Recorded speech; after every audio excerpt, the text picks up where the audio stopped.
Bonjour et bienvenue à cette édition de la Tribune TVHR. Avant de parler de mon premier sujet, j'aimerais vous mentionner que la ville de Saint-Jean-sur-Richelieu va adopter son prochain budget le 16 décembre prochain. Et pour l'occasion, nous recevrons le maire de Saint-Jean-sur-Richelieu, M. Éric Latour, lors de l'émission du 17 décembre où il réagira bien sûr au budget et à d'autres sujets d'actualité comme l'itinérance par exemple et le dossier du golf qui a fait jaser au cours des derniers jours. Et parlant de M. Latour, il a fait connaître son comité exécutif pour le début de son mandat. Il en présidera, bien sûr, le comité et les autres membres, et on va le voir d'ailleurs sur un tableau. Mme Patricia Poisson sera la vice-présidente et les autres membres du comité seront M. Louis Boucher, Yann Langlois et Jérémy Meunier. Je vous mentionne que la composition des autres comités de travail sera annoncée ce mercredi, soit après adoption via résolution par le Conseil municipal. Comme premier sujet, on va vous parler de l'événement Emploi au Richelieu qui se déroulera ce mercredi à l'hôtel Holiday Inn de Saint-Jean-sur-Richelieu. Pour nous en parler, on a M. Bruno Magnan, qui est coordonnateur concertation régionale et projet pour NextDev. M. Magnan, bonjour. Bonjour. Parlez-nous un peu donc de cet événement, qui n'est pas à sa première, mais qui est quand même très important pour les travailleurs et les employeurs de la région. Absolument. Donc, comme vous mentionnez, nous ne sommes pas la première édition. Par le passé, il y en a eu deux. Avant la pandémie, on recule à quelques années. Durant la pandémie, il y avait eu un événement également en mode virtuel. Par la suite, les deux dernières années, on s'est concentré sur des activités plus de formation RH, donc qui étaient plus pour les administrateurs d'entreprises. Et le comité, qui existe depuis plusieurs années, a décidé de faire revivre cet événement carrière. Donc, comment ça va fonctionner, là? Donc, les gens qui sont à la recherche d'emploi ou qui ont un emploi mais qui veulent améliorer leur situation vont se présenter sur place. Comment ça va fonctionner, là, cette journée-là? Donc, absolument. Donc, le fait qu'on tienne l'événement de 10h à 19h, ça explique un peu la raison qu'on veut également être attrayant auprès de gens qui travaillent déjà, possiblement dans d'autres régions, comme vous avez dû suivre la situation des navetteurs. Oui. Hein? Il y a quand même un mouvement de notre main-d'œuvre de 7000 personnes par jour, ce qui est énorme.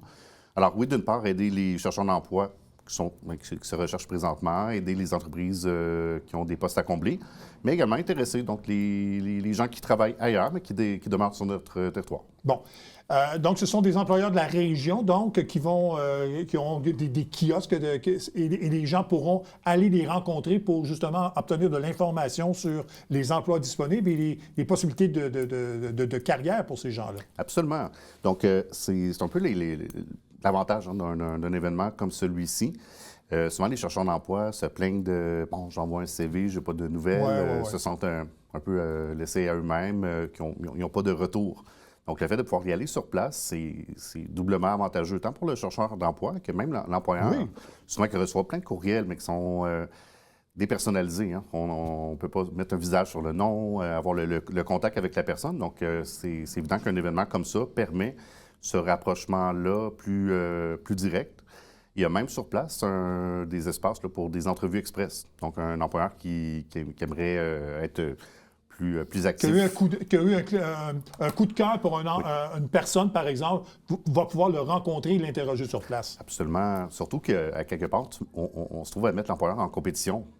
Donc, il y a beaucoup d'autres entreprises. Donc, quand on veut repêcher la perle rare, on va être beaucoup plus réactif, là, sachant que la personne elle a l'opportunité de rencontrer beaucoup d'autres entreprises. Ouais. Et quand on parle d'entreprises, c'est quand même des entreprises très importantes qui vont être sur place là, pour l'occasion. Oui, on a quand même une vingtaine d'entreprises, là, près de 30 exposants. Sont 100% de Saint-Jean-sur-Richelieu. Ça, c'est un critère qui était obligatoire de notre côté. Les plus grandes entreprises de la région sont présentes déjà. Les plus grands employeurs. Oui, on parle de Tremcar, je pense, et puis d'autres entreprises comme ça là, qui vont être sur place. Absolument. Est-ce qu'il y a des secteurs prisés pour l'occasion? Est-ce qu'il y a des secteurs de travail, des champs d'expertise qui sont peut-être plus recherchés pour l'occasion? Pas nécessairement. Puis, en fait, même, je suis fier de vous dire que, généralement, quand il y a des événements comme ça, on nous dira, c'est que pour des postes de manœuvre. Hein, ce qu'on appelle journalier. Souvent, on nous dira, les salons, c'est que des postes de manœuvre. Mais c'est tout à fait le contraire qu'on vit. Donc oui, évidemment, il y a des postes de manœuvre disponibles, mais j'ai été surpris de voir l'ensemble des postes qu'on peut retrouver d'un poste même de dentiste à ingénieur, de mécaniciens industriels. Donc, on a vraiment là, toute la sphère d'emploi qu'on peut s'imaginer, infirmière.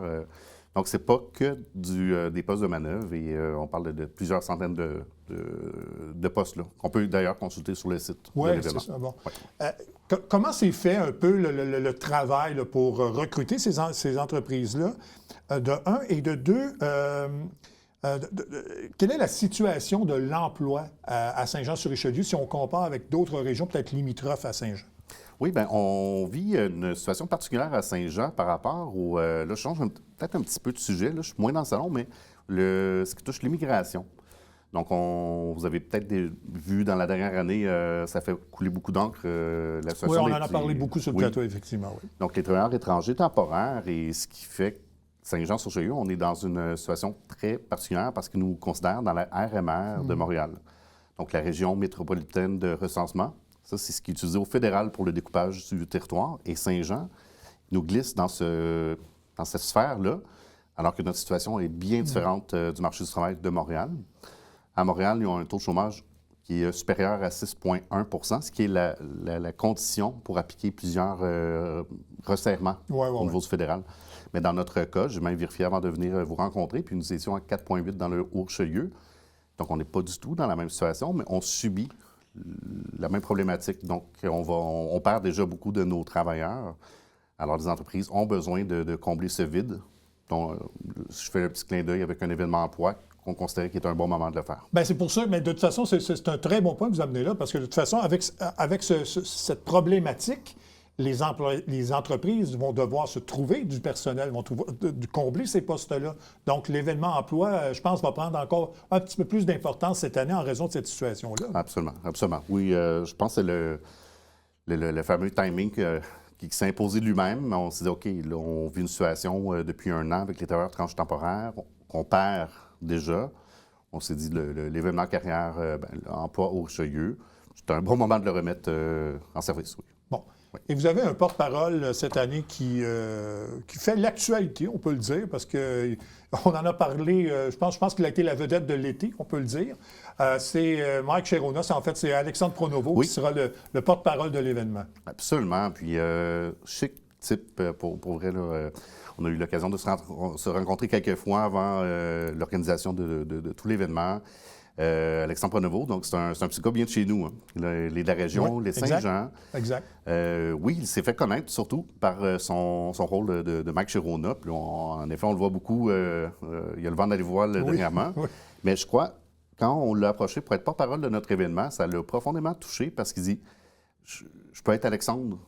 Je suis Alexandre de chez nous, donc je suis autre chose que Mike Chirona. Puis de pouvoir partager un événement dans ma région, ça me parle beaucoup. Il est très, très généreux de son titre de porte-parole. D'ailleurs, il a même fait une conférence il y a 2 semaines au Carrefour Jeunesse Emploi. Puis, il y avait, je crois, 75 personnes, dont beaucoup de jeunes entre 16 et 35 ans, avec des photos de groupe. J'ai vu des jeunes qui sont allés lui faire un câlin, un témoignage très, très touchant. Puis, il reflète également l'image des fois, oui, le chercheur d'emploi, mais aussi, des fois, on veut changer de rôle dans notre vie. Lui, il a occupé plusieurs rôles dans sa vie. Maintenant, mais son rêve a toujours été d'être comédien. Mm-hmm. Mais il a occupé plein d'emplois, toujours en se concentrant sur son rêve. Et c'est un peu le message qu'il souhaite porter. Donc, en allant dans un événement comme d'emploi, c'est que des fois, ça peut aussi servir à être un tremplin vers un rêve qu'on avait. Puis le marché de l'emploi est très ouvert comparativement à sauf qu'il y a 20 ans.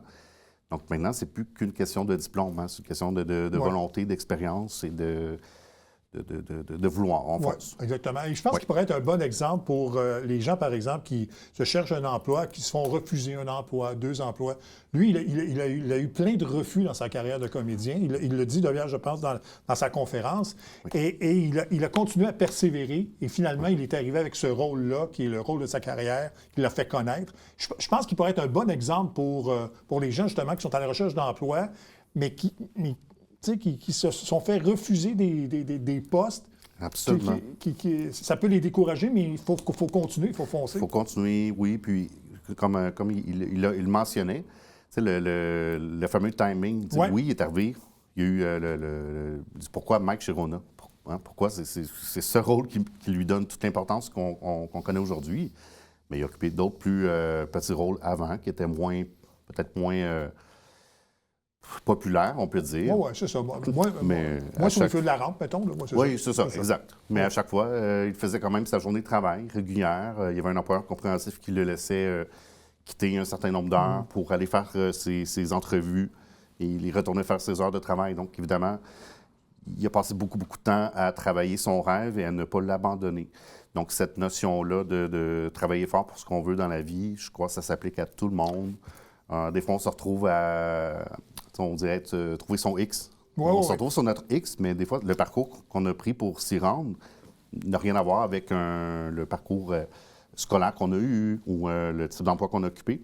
Donc, c'est de tracer son chemin et trouver notre propre X. Justement, peut-être qu'à l'événement emploi de mercredi, les gens vont pouvoir peut-être trouver leur X finalement, parce qu'il va y avoir différentes sphères d'emploi à faire et peut-être qu'on se dit au début, bien, c'est peut-être pas fait pour moi, mais si on se présente sur place et qu'on jase avec les gens, peut-être qu'on va se trouver peut-être quelque chose qui se rapproche peut-être plus que ce qu'on pensait des qualités que l'on recherche pour un genre d'emploi spécifique. Absolument. Oui, puis il y a quand même des partenaires de la formation qui vont être là.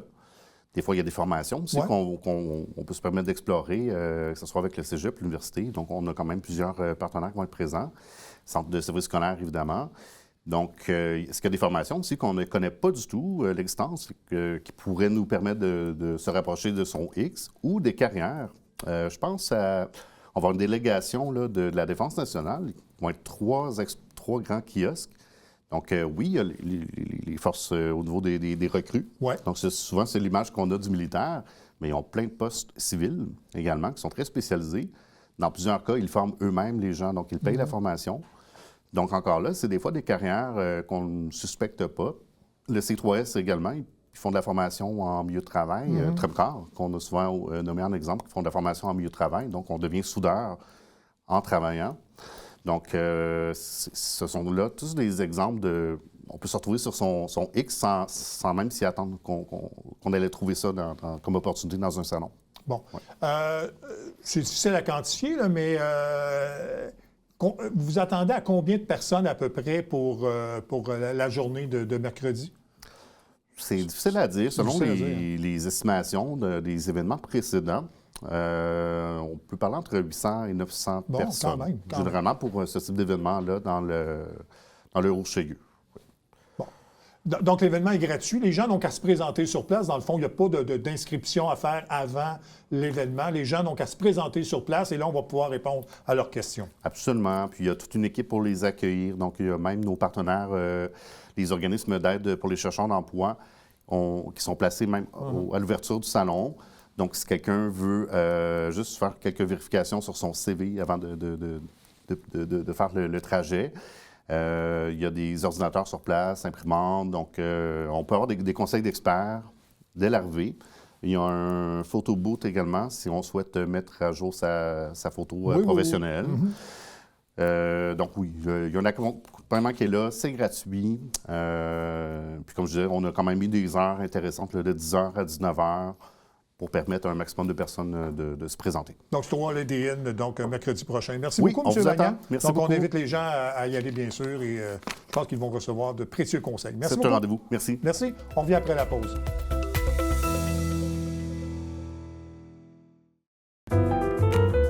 À tous les mois, écoutez Dans l'œil de Miss Ray et rencontrez des artistes et des organismes qui contribuent à la diversité culturelle de notre belle région.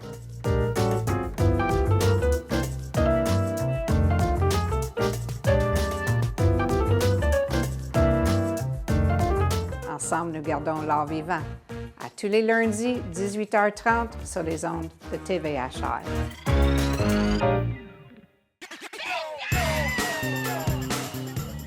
Le Tonadette du bingo au Télébingo vous permet de jouer dans le confort de votre foyer.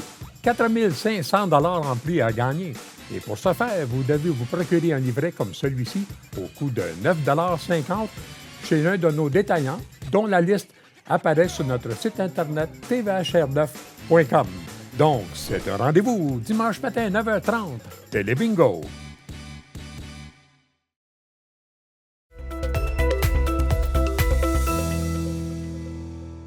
Jusqu'au 6 décembre se déroule la campagne 12 jours d'action contre la violence faite aux femmes. C'est organisé par l'organisme Collectivement Elle. Et nous recevons Mme Rebecca Cossette, intervenante communautaire, et Mme Mathilde Lucien, intervenante sociale, pour nous en parler. Mesdames, bonjour. Bonjour. Parlez-nous un peu de cette campagne, donc, des 12 jours là, contre la violence faite aux femmes.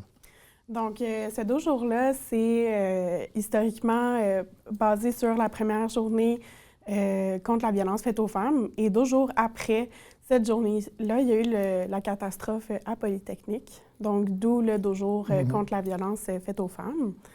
Et pendant ces 12 jours-là, toute la communauté, tous les organismes communautaires et toutes les personnes qui nous entourent se mobilisent pour aller parler de la violence faite aux femmes et pour, idéalement, la faire diminuer. Oui, c'est ça, parce que c'est une campagne provinciale, donc, et comme vous êtes un organisme qui aide justement les femmes, donc vous vous joignez à ce mouvement-là, donc qui est provincial. Il y a deux points importants là, qu'il faut relever, là, parce que quand on parle de violence, il y a les violences à caractère sexuel et les violences aussi vécues par les femmes migrantes, et c'est un phénomène qui augmente chaque année. Hein. Oui, effectivement. On en voit de tous les jours. Puis aussi, ça évolue aussi à travers le temps. T'sais, là, on voit de plus en plus d'autres formes de violence qui sortent, comme la cyberviolence, comme l'emprise Enfin, c'est la violence psychologique, là, c'est oui, ça? Hein? Mais plus... Par le verbal, par les mots que l'on peut dire envers une autre personne, c'est ça? Hein? Plus précisément, on parle de contrôle coercitif, qui est vraiment... c'est vraiment une entièreté de stratégies qui sont mises en place très doucement pour venir prendre le contrôle pratiquement entier de la femme. En fait, c'est une violence qui est plus sournoise. Là. C'est ça oui. qui se fait plus lentement et finalement, sans que la personne s'en aperçoive, bien, elle est sous l'emprise de quelqu'un d'autre, c'est ça? Exactement. Bon.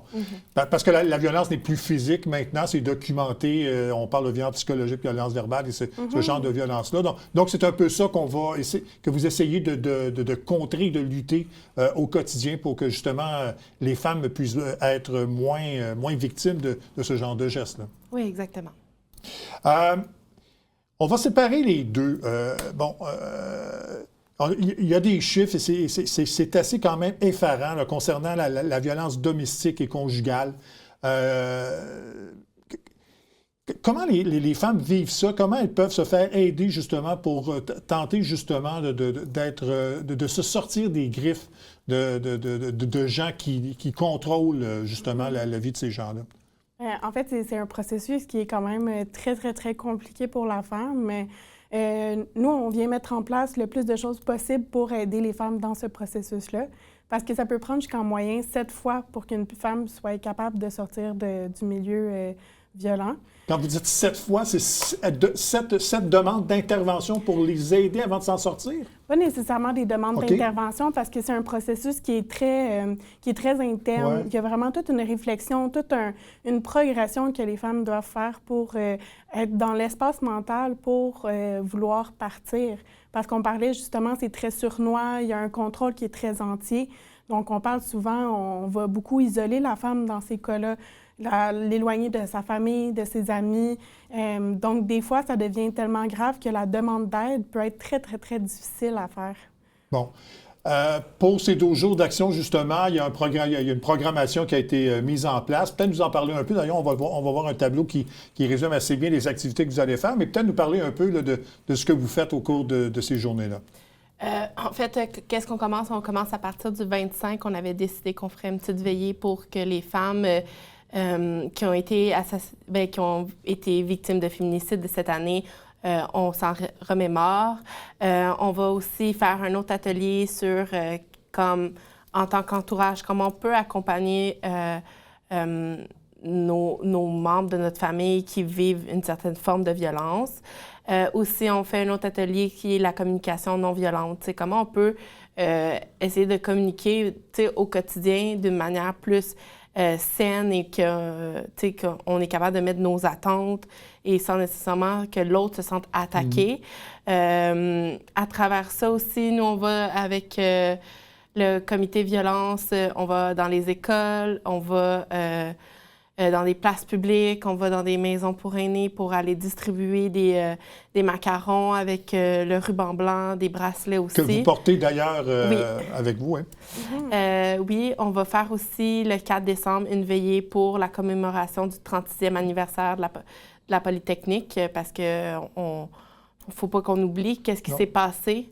C'est le point culminant d'ailleurs oui, des dojos. Hein, ouais. Exactement. On ne veut pas avoir une deuxième fois une histoire comme Polytechnique là, à ce moment-là. Exact. Vous avez parlé des écoles. Je pense que c'est important de sensibiliser les jeunes à ça parce que je recevais quelqu'un récemment dans Montérégie. Il y a de plus en plus d'adolescents qui sont victimes de violences, pas physiques, mais psychologiques, par des textos, par des messages, par exemple. Je pense que c'est important de sensibiliser les jeunes là-dessus. Hein. Oui, puis on est vraiment extrêmement chanceuse dans notre région d'avoir la table de concertation. Et c'est vraiment une table de concertation pour les violences conjugales, intimes, sexuelles et familiales. Puis on couvre vraiment l'entièreté du Haut-Richelieu, Rouville, Carignan et Chambly. Donc on est vraiment beaucoup en concertation pour attaquer ces problèmes-là. Puis à chaque année, on se déplace d'école en école, mais aussi dans des places publiques. L'année passée, on était dans un Walmart, mais cette année, on va être au niveau de 2 IGA à Saint-Jean et vraiment ailleurs aussi dans la région et même dans des maisons pour aînés. Parce que justement, les jeunes, c'est notre futur. Puis malheureusement, sont exposés à beaucoup de cette violence-là, justement en ligne, même des fois à la maison et entre eux. Donc, on va vraiment parler de violence dans les relations intimes. Ça commence très jeune parce que c'est quelque chose qui est cyclique aussi. C'est des choses qu'on peut apprendre à la maison, qu'on observe à la maison et malheureusement qu'on va apporter dans nos relations en tant qu'adolescents. Donc, on essaie de leur parler le plus possible pour couper ça le plus rapidement possible. Oui, vous parlez de IGA. Je pense que le service de police est impliqué aussi dans les activités. Oui, c'est ça. C'est grâce à eux, là, en fait, qu'on peut faire cette activité-là. Oui. Hein. Donc, c'est une programmation qui est variée. Vous allez tenter de joindre le plus de gens possible. Puis je pense que vous voulez conscientiser aussi, pas juste la population, mais je pense les gouvernements sur le manque de financement, l'accompagnement que vous souhaitez apporter à ces gens-là. Oui, exactement. Tu sais, dans le fond, c'est un problème de société. Hein. Fait que c'est pas juste... c'est des niveaux, puis qu'il faut qu'on commence... Nous, on essaie de sensibiliser le niveau citoyen, mais il faut qu'il y ait des démarches qui se fassent aussi plus haut. Dans les activités, il y a beaucoup de conférences. Peut-être parler un peu de ça et de ce qui sera traité dans ces conférences-là. Bien, comme on va traiter aussi le pourquoi des dojos, qu'est-ce que c'est exactement, un peu l'historique, traiter c'est quoi les types de violences, parce qu'on connaît souvent violence physique, verbale, psychologique, sexuelle, financière, mais on ne sait pas nécessairement à quoi ça l'implique. Puis des fois, c'est un peu plus sournois que qu'est-ce qu'on peut... tu sais, comme, admettons, financière, c'est comme « Ah, mon conjoint prend ma carte puis que j'en ai pas accès. » Mais des fois, c'est plus sournois, c'est qu'il va t'empêcher d'avoir un emploi parce qu'il veut pas que tu ailles de gains pour pouvoir le quitter parce qu'il faut des sous pour ça. En fait, il prend le contrôle de la vie de la personne. Exactement. Fait que, tu sais, c'est un peu de les sensibiliser sur plus que qu'est-ce que c'est réellement. Puis les nouvelles formes, parce qu'il y en a toujours qui apparaissent, qu'on a de documentation dessus. Fait que c'est un peu ça qu'on discute. Puis c'est aussi d'informer aussi les ressources nécessaires. On travaille beaucoup avec la Maison INA, avec le CIVAS Expression Libre, que c'est des ressources qu'on a ici à Saint-Jean, bien que c'est pas nécessairement tout le monde qui les connaisse. Oui. Quelle est la situation, justement, de la violence dans la région? Sans quantifier vraiment, mais est-ce qu'il y a eu une augmentation ou s'il y a une augmentation, est-ce que c'est parce que les gens sont plus ouverts à en parler, à recevoir de l'aide? Je pense, on peut percevoir une certaine augmentation, mais je pense aussi c'est qu'on est plus disponible à en parler. On met maintenant on met rapidement les mots sur les choses qui se passent. Parce que des fois, c'est facile d'éviter le sujet, de tourner autour du pot. Donc maintenant, on met vraiment les mots sur les choses. Puis on essaie vraiment de prendre notre place pour parler de cette polémique-là. Parce que surtout en Montérégie, on a une certaine épidémie, si on veut dire. On est au niveau du Québec, là, on est une place où il y a beaucoup de cas de féminicide, de violence conjugale, familiale, juste de violence en général. Oui. Bien, j'aime pas utiliser le mot honte, mais je pense que les gens, avant, n'osaient pas en parler. Souvent, quelqu'un qui était victime de ça avait une espèce de honte de dire, bien, je suis victime de violence, mais maintenant, je pense qu'on est plus ouvert à ça. On en voit de plus en plus. Il y a des campagnes de publicité qui se font là-dessus. Donc, et c'est tant mieux si les gens peuvent en parler plus ouvertement. Oui. Puis c'est vraiment un gros merci à nos maisons d'hébergement pour les femmes, pour les victimes, pour les enfants, parce qu'ils font un travail énorme qui est souvent mal reconnu puis mal financé, justement, comme qu'on parlait, là, une partie du travail en travaillant en maison d'hébergement, c'est souvent de faire des refus à ces femmes-là qui voudraient partir, mais que par manque de temps, de ressources, par manque de tout, malheureusement, qu'on doit leur dire, bien, pas tout de suite. Oui, c'est ça. Vous parlez de centre d'hébergement. Je vais recevoir plus tard cette semaine une directrice générale qui dirige 2 centres d'hébergement à Chambly qui sont en campagne de sociofinancement. Oui. Alors, on va peut-être en savoir un peu plus sur le déroulement puis la façon dont quotidiennement ces gens-là vivent. Les activités vont se tenir, je pense, à votre local là, de la rue Georges Faneuf, c'est ça? Oui, exactement, 390 rue Georges Faneuf. Bon. Qui est l'ancien centre des femmes. Maintenant, ça s'appelle collectivement Elle. Peut-être nous expliquer un peu là, le changement d'identification de l'organisme. Ça faisait plusieurs années qu'on était en réflexion à savoir qu'est-ce qu'on faisait avec notre nom, parce que Centre des femmes du Haut-Richelieu, ça ne disait rien à personne. Souvent, on pensait qu'on était un centre d'hébergement comme la Maison Ina. Fait que là, on s'est penché là-dessus. On a fait beaucoup de démarches auprès de nos membres de savoir qu'est-ce qu'ils aimeraient comme nom. Et auprès de notre équipe, on est une nouvelle équipe qui a changé beaucoup ces dernières années. Puis là, on est stable. Puis on voulait un nom qui nous ressemblait le plus. Fait qu'il nous est venu l'idée d'un collectivement Elle, parce qu'on est un collectif, justement. Ouais. On est un centre pour et par nos membres. C'est ça. Mais la mission demeure la même. Exactement. Bon, est-ce qu'il faut être membre de Collectivement Elle pour participer aux activités des 12 jours d'action? Oui, préférablement. Oui, c'est ça. Donc, on peut aller sur le site Internet et puis devenir membre pour participer. Bien, mesdames, merci beaucoup. Alors, on va souhaiter, bien sûr, que les gens participent en grand nombre à ces 12 jours là, qui sont essentiels, je pense, pour aider justement ces femmes-là. Puis, il ne faut pas perdre l'esprit de tout ce qui s'est passé, ce fameux 6 décembre.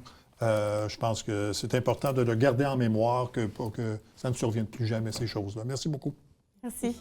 Voilà, ça complète cette édition de la Tribune TVHR. J'espère que ça vous a plu, mesdames, messieurs. Merci, à la prochaine.